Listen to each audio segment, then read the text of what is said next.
Ma maladie fait que je suis une mauvaise... Bon, c'est ça, que je suis une mauvaise maman, que je devrais pas être maman. Franchement, c'est inhumain. Ouais, franchement, ça a été un cauchemar. Et puis, elles nous ont dit que ça allait en justice.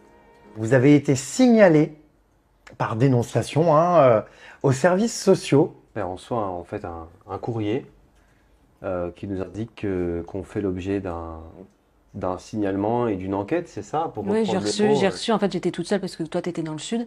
Et je lis qu'il y a une enquête sur mes 2 enfants parce qu'ils étaient en danger. Enfin, c'était ça. Donc, c'était très violent. Non, non, la première lettre était très violente. Surtout que nous, on n'a jamais eu ça. Donc, c'était très violent. Mais comment vous réagissez en recevant Ah. ça? Enfin, tu te dis, mais attends, mais... Moi, j'ai pleuré, hein. J'ai pleuré, j'ai appelé. Parce que au départ, je me suis dit peut-être que c'est faux, peut-être qu'on nous fait une mauvaise blague. Ouais. C'est un document faux qu'on nous envoie, j'en étais jusque-là. Donc j'ai appelé et là, j'ai eu une assistante sociale qui m'a dit qu'effectivement, une enquête avait été diligentée pour savoir si nos enfants étaient pas en danger. Enfin, voilà, quoi. C'est quelqu'un qui vous a balancé?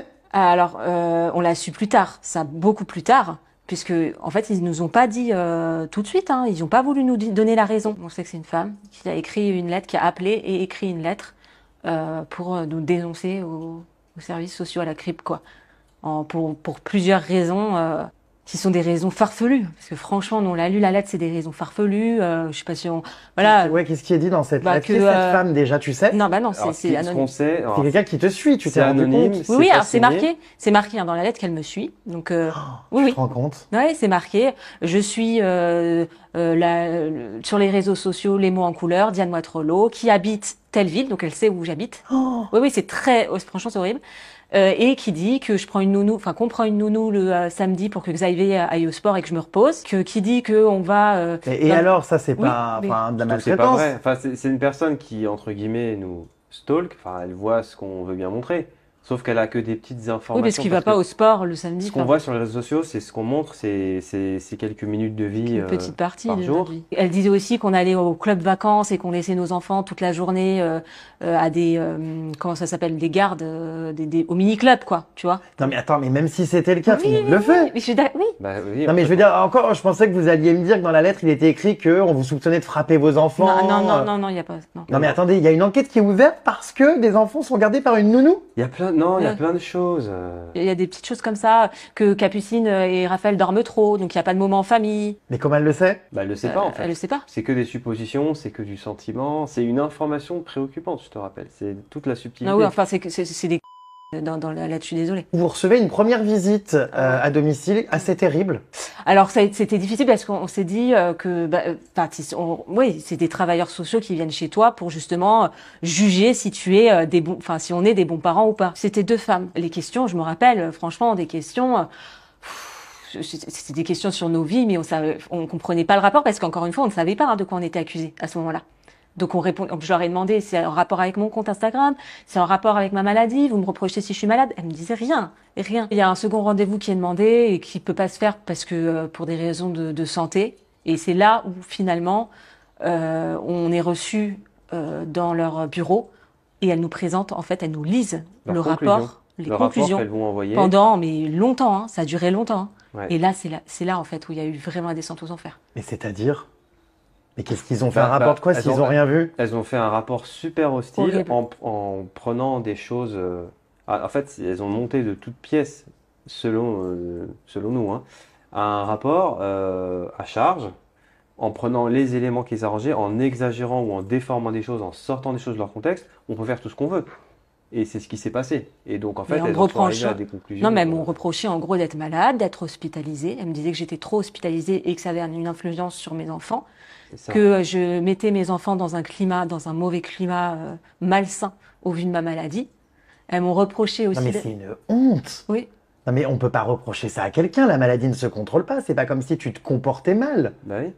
Mais ça existe réellement dans un rapport, ça? Ah oui, oui. Mais ces gens-là doivent perdre leur emploi. C'est pas possible. Elles m'ont quand même dit aussi elles me reprochaient d'avoir été absente lors de l'hospitalisation de ma fille alors que j'étais opérée au même moment à Grenoble. En gros, elles disaient qu'on mettait en danger nos enfants et alors que franchement, par rapport à d'autres parents, nous, on a la maladie, on se bat 10 fois plus pour nos enfants. Je suis désolée, C'était très à charge sur Diane aussi, il faut le dire. Parce Ouais. que moi, j'étais qualifié de personne un petit peu effacée. Et c'est vrai que pendant le rendez-vous, il y avait beaucoup de questions. Tu Mais vois, c'était que sur moi. il y avait des questions sur comment s'est passée la grossesse. C'est pas moi qui vais répondre. Bah, Ça c'est paraît Moi, je me logique. suis battue pour mes enfants. Je me suis battue pour les mettre au monde. Et je me bats encore aujourd'hui pour les élever, mes enfants. Et là, qu'on me dise que je fais pas, que ma maladie fait que je suis une mauvaise, bon, c'est ça, que je suis une mauvaise maman, que je devrais pas être maman. Franchement, c'est inhumain. Donc, ouais, franchement, ça a été un cauchemar. Et puis, elles nous ont dit que ça allait en justice. Elles ont employé des mots très très forts dans leur conclusion en disant qu'elles étaient très très inquiètes, qu'elles allaient demander une audience En très urgence. rapide. Et nous, on a On a eu cru peur. qu'on perdait la garde de nos enfants. Ouais, on a eu peur. Mais alors ça doit faire extrêmement peur. Ah, Oui, ben oui. là, Bah là, le monde s'arrête, quoi. Tout le Là. reste, c'est secondaire. moi, j'étais vraiment terrorisée à l'idée qu'on m'enlève mes enfants. Mais en fait, il y a vraiment eu un avant et un après ce rendez-vous-là. Oui. Ouais, Parce que, clairement, ouais. ce rendez-vous nous a mis en pleine figure le fait la possibilité qu'on puisse nous prendre nos enfants. Et Louis, notre vie était en pause. Il y a tout qui s'est arrêté. Moi, j'arrivais plus à travailler. J'ai envoyé un mail à mon chef. J'ai dit, écoute, j'ai des gros problèmes. Je dois protéger ma famille. Il y a Je me dû suis mis à dire. faire un dossier, à scanner des documents, Mais des c'est épuisant, preuves. hein. À commencer à Moralement. demander des témoignages. On a dû aller à l'école de notre fils pour Ouais. expliquer ce qui se passait, à la nounou, C'est la honte. demander à nos proches, c'est la honte. On doit chercher un avocat, on n'est pas là du tout dans ce milieu-là. Enfin, on n'est pas préparé en fait à vivre ça. Et puis, faut encore se le dire, et je trouve ça lamentable, c'est-à-dire qu'elle s'attaque à une famille on vit déjà des choses difficiles. Mais c'est clair. Donc, il fallait que moi, je devais me battre, j'avais des hospitalisations, voilà, et il fallait en plus, avec ça, en plus, c'était horrible. Je dormais plus, c'était horrible. Et moi, c'est vraiment le fait qu'ils imposent. Alors, ils ont dispensé Capucine, mais ils imposaient que Raphaël soit là. J'ai trouvé ça, mais vraiment lamentable, et surtout qu'ils ont imposé que Raphaël écoute tout. Du début à la fin. Donc il a entendu tout ce qu'on nous reprochait. Ah ouais, c'est horrible. Et les deux là qui ont fait les visites, qui nous ont accusés, étaient là. Elles étaient là pour appuyer leur. C'est pas vrai. Donc Raphaël a tout si. entendu. Je trouve ça vraiment scandaleux. Je sais pas. Il a 5 ans, il retient des choses. Mais la juge, Alors la juge, elle nous a posé des questions, essentiellement sur le fait de ma maladie. C'était très vide, le dossier il était très vide, elle nous avait dit, l'avocate. Donc sur ma maladie, comment gérer la maladie, sur le trouble de l'oralité, sur les réseaux sociaux. Voilà, c'était intrusif, c'était difficile. L'audience a été difficile, franchement. Mais ça, notre avocate nous avait préparé. Elle nous avait préparé. Je sais que c'est pas agréable, mais la Faut juge va répondre vous à tout. poser des questions. Donc nous, on a été plutôt pas serein, mais on s'est jamais, on s'est jamais énervé parce que c'est pour nos enfants. À un moment, en fait, ça aurait été un procès que pour moi, je pense que je me serais énervée, mais beaucoup plus tôt. Mais quand il s'agit de ces enfants, tu fais tout en fait. T'es un bon petit soldat, tu fais tout pour tes enfants. Enfin bon. Oui, mais je te jure que. Et donc en justice, les conversations autour des réseaux sociaux revenaient beaucoup. Bah, mon compte revenait énormément. On m'a demandé par exemple pourquoi Raphaël voyait qu'on me rasait la tête. Enfin, c'est pas par rapport à mon compte, ça, mais on l'a vu sur mon compte, donc c'est en rapport. Pourquoi Raphaël voyait qu'on me rasait la tête? Donc j'ai dû me justifier par rapport à ça. Pourquoi Raphaël assistait et Capucine assistait à mes crises? J'ai dû me justifier par rapport à ça. Alors que je vis une maladie chronique, donc bien évidemment, on me rase la tête, je vais pas me cacher jusqu'à temps que mes cheveux repoussent. Enfin, je veux dire, on vit quelque chose, on en parle avec nos enfants de manière adaptée. Et vaut mieux ça que de leur cacher et qu'ils vivent des choses encore plus mal. Enfin, je veux dire, et puis ils vivent pas les choses en plus. En fait, j'imagine qu'est-ce qui se passerait si on te rasait la tête et qu'on n'expliquait pas à Raphaël. Tout à fait. Je demanderais, mais pourquoi maman elle a les cheveux rasés là? Pourquoi? Non, mais c'est du bon sens. J'arrive même pas à comprendre comment on pose les questions. Et du coup, ça s'est passé comment alors cette audience? Ça a été donc classé sans suite? Alors c'est une semaine après qu'on a enfin, oui, parce qu'en fait on est sorti de l'audience, on savait pas nous. Hein. Oh là là. Ouais, ça a été long, ça a été dur. On en veut vraiment, moi, enfin en tout cas, j'en veux beaucoup plus aux travailleurs sociaux qu'à la personne qui nous a dénoncé. Je me dis, la personne qui nous a dénoncé, franchement, je pense que c'est une personne qui est folle dans sa tête. Les travailleurs sociaux, c'est leur travail. Et elles sont professionnelles normalement, elles savent ce qu'elles font. Donc elles ne devraient pas agir comme ça. Je rebondis là-dessus. C'est vrai que des haters ou des gens un peu, voilà, sur les réseaux sociaux, il y en aura toujours. On n'y peut rien, c'est comme ça. Mais des organismes comme la CRIP ou les travailleurs sociaux qui lancent des enquêtes comme ça, sur la base de rien, parce que c'est des gens qui nous sont étrangers. Moi, je les hais, hein, je suis désolée Xavier, je déteste haïr quelqu'un, enfin je hais personne d'ailleurs dans ma vie, mais ces personnes-là, tu t'attaques pas à ma famille en fait. Les services sociaux, c'est un organisme qui fait peur. Ouais, il fait peur cet organisme, donc je me dis, j'ai l'impression qu'il est inattaquable en fait. Le cerveau des enfants face à une violence extrême qui est une véritable torture, qui est un acte cruel, dégradant et inhumain, comme le dit la Cour européenne, il va disjoncter, parce que sinon l'enfant pourrait mourir de stress en fait, et avoir des atteintes neurologiques extrêmement graves. Vous êtes avocat à la Cour, avocat référent de l'association L'Enfance au cœur, qui œuvre pour la protection de l'enfance, notamment en cas de placement abusif.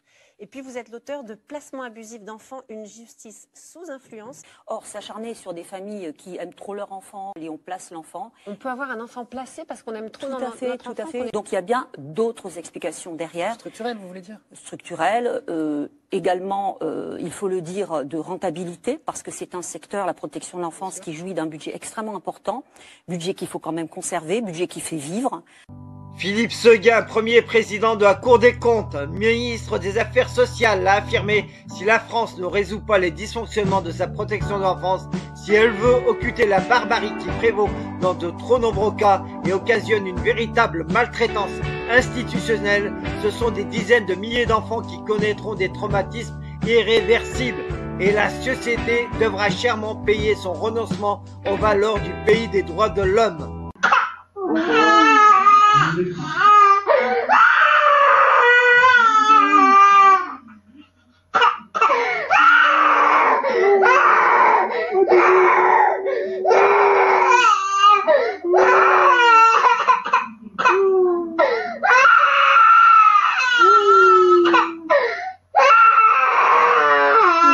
Nejma, est-ce que tu viens avec moi? Bah ouais, non, t'as pas envie. Tu dis au revoir à maman? Non, elle veut pas. Maman? Elle veut pas dire au revoir à maman. Elle veut pas partir avec les gens. Elle veut pas partir avec les gens. Non.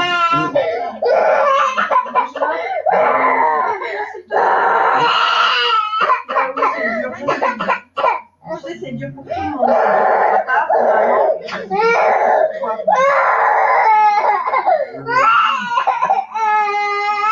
Alors, vous montrez ce que vous voulez bien. Comment on arrache les enfants. Je suis à vous aider là. Ah, si, regardez, je fais rien pour la retenir. Hein. C'est bien même qu'elle va. C'est bien même. Elle a voulu tout à l'heure, monsieur a voulu apprendre. Regardez comment elle s'accroche. C'est pas bon. C'est bon pour tout, quoi. Pour stopper les crimes contre les enfants, demandons les audits externes de l'aide sociale à l'enfance et de tous les dossiers de magistrats impliqués dans des séquestrations illégales qualifiées de placement. Pour faire cela et le plus grand défilé anti-pédo du monde, inscrivez-vous à criminalix@outlook.fr ou au 06 03 94 76 41. La pieuvre pédo sera ainsi démantelée. Merci à vous. Regarde, maman va faire une vidéo, mon cœur. Je vais montrer à tout le monde. Je vais montrer à tout le monde comment ça se passe. Voilà. Voilà la décision. Voilà la décision du juge aujourd'hui. Voilà. La décision du juge aujourd'hui, c'est de placer mon enfant, de laisser mon enfant en foyer jusqu'au mois de mai. Regardez l'état de mon fils. Regardez bien l'état de mon fils. Voilà. Là, je suis en direct du tribunal avec mon enfant. Regardez bien. Regardez bien. La juge a rendu son verdict. Mon fils est placé en foyer jusqu'au mois de mai. Mon fils est placé en foyer jusqu'au mois de mai. Et j'ai juste un droit de visite par semaine. Un droit de visite par semaine. Un putain de droit de visite par semaine. Pas d'appel avec mon fils, rien du tout. Regardez. Regardez mon fils dans l'état qu'il est. Regardez. Il veut même pas me lâcher. Regardez dans l'état qu'il est. Regardez. Voilà. Et on m'accuse d'être une manipulatrice. Voilà. Regardez mon fils. Regardez mon fils. Madame. Voilà. Vous avez vu? Vous voyez un peu la justice française? Regardez bien la justice française. Gens qui réfléchissent ou qui donnent les ordres pour que l'aide sociale à l'enfance puisse avancer dans les meilleures conditions possibles. Exemple, les élus municipaux. Exemple, les élus départementaux. Car en règle générale, l'ASE dépend du département. Il y a des élus départementaux qui ne font pas leur travail. Ils ne dénoncent pas les incohérences ou du moins les dysfonctionnements de l'aide sociale à l'enfance. Et ce n'est pas normal. Exemple, les responsables associatifs qui ont des associations qui ont pour but d'accompagner les personnes placées par l'aide sociale à l'enfance et qui font du business sur de la misère humaine. Car il ne faut pas oublier qu'un enfant en très grande difficulté, exactement ils disent en TGD, un enfant en TGD coûte exactement 1090 € par jour à l'État. Allez vérifier. Vous allez vérifier. Un enfant en TGD, c'est-à-dire en très grande difficulté, coûte exactement 1090 € par jour. Je vous promets, donnez les 1090 € à une maman qui a un enfant à qui elle n'arrive pas à s'en occuper, vous allez voir qu'en un an, elle va très bien s'en occuper. Comment ça se fait, on arrache des enfants à leur famille? En règle générale, qu'est-ce qu'ils font? Ils n'arrivent pas à bien s'occuper de leur enfant, c'est toute une histoire qui est de finance. Mais on donne ça à une association, et à cette association-là, on leur donne 1090 € par jour. On avait fait un calcul sur 5 enfants, ça faisait, je crois, 160 000 € par mois. Vous vous rendez compte? Vous avez 5 enfants en TGD de votre association, vous pouvez toucher 160 000 € par mois. Ok, vous avez les charges que vous voulez, mais c'est énorme. C'est une grosse somme. Mais cet argent-là, c'est nous, on la paye avec nos impôts. Bien sûr, je dis vrai, Abdelrahman. Heureusement, je dis vrai. On s'est renseigné. Le monde ne sera pas détruit par ceux qui font le mal, mais par ceux qui les regardent sans rien faire. Albert Einstein. Tous les êtres humains trébuchent un jour sur la vérité. La plupart se relèvent rapidement, secouent leurs vêtements et retournent à leurs préoccupations comme si de rien n'était. Winston Churchill. Ceux qui ne sont pas avec nous, enfants et anti-pédocriminels, sont contre nous. Pour triompher, le mal n'a besoin que de l'inaction des gens de bien. Des enfants sont détruits, violentés, violés et morts de par votre passivité. Vous êtes avec eux ou contre eux? Pour les pédos ou anti-pédos? Les terroristes comme Mera, les frères Kouachi, Nemouche, etc., les délinquants violeurs d'aujourd'hui, de demain, sont aussi les fruits de la pieuvre via l'aide sociale à l'enfance. Des centaines de milliards d'euros ont alimenté les pédocriminels de l'aide sociale à l'enfance et complices. Et ça continue avec vos impôts. Les audiences concernant des enfants innocents se font dans des huis clos sans public. Les enregistrements vidéo ou sonores y sont interdits. Pourquoi? Les dossiers sont inaccessibles aux enfants ou à leurs parents qui les défendent. Pourquoi cette opacité? Pourquoi cette injustice de la justice pour des enfants innocents qui les pousse à être violés, violentés et à la mort? Les impliqués, magistrats, membres de l'aide sociale à l'enfance, etc. dans les dossiers d'enfants innocents ne veulent pas remplir des attestations sur l'honneur dans l'intérêt des enfants en lesquels ils certifient ne pas transgresser les lois, donc respecter les lois. Pourquoi refusent-ils de confirmer leurs actes? Si la pieuvre agite impunément depuis une quarantaine d'années, cela est dû à l'absence de médiatisation et à la désinformation qui fait que les médias ou politiques qui ont évoqué le sujet parlent de dysfonctionnement de l'aide sociale à l'enfance, soit trouble dans le fonctionnement, ce qui est mensonger. Un dysfonctionnement rénal ou d'appareil est traité et réparé dans les heures, jours qui suivent. Pas laisser 40 années dans le même état. Les services publics sont au service du public. Tous les membres de services publics doivent être responsabilisés personnellement quand ils agissent pour nuire sciemment envers les citoyens de France. Soutien à la COPRASP, Commission populaire de répression des abus de services publics, composée de citoyens de France sans lien avec les services publics. Soutenez la SPE, Société Protectrice des Enfants, sur Facebook et partagez-la, ainsi que la chaîne YouTube CriminalX, résolument anti-pédocriminel. Pour soutenir CriminalX et libérer les enfants victimes de la pieuvre pédocriminelle via ASE, Aide sociale en enfance, pour combattre la pédocriminalité, je vous invite à faire des dons sur le compte qui suit. Ma chaîne étant bloquée, je vous invite à cliquer sur la cloche et à choisir l'option toutes pour recevoir les notifications des nouvelles vidéos publiées. Merci.